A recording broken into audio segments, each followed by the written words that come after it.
Pasukan Rusia yang beroperasi di wilayah Zersinix dilaporkan menemukan sebuah ruang bawah tanah yang diduga digunakan oleh kelompok bersenjata Ukraina. Setelah penemuan tersebut, terjadi bentrokan antara kedua belah pihak hingga pasukan Rusia melempar ranjau.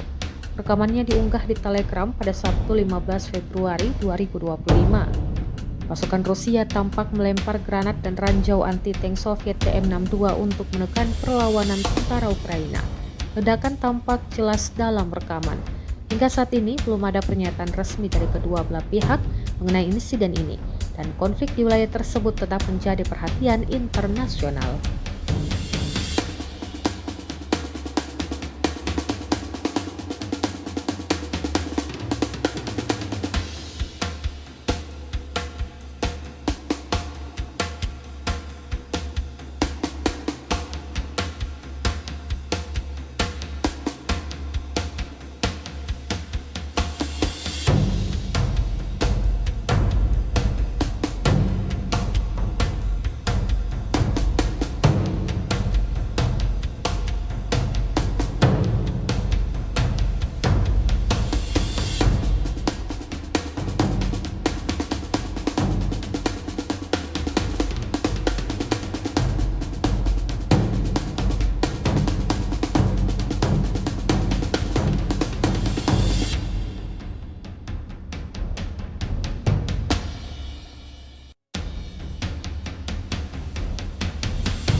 Download Tribun X sekarang, menghadirkan lokal menjadi Indonesia.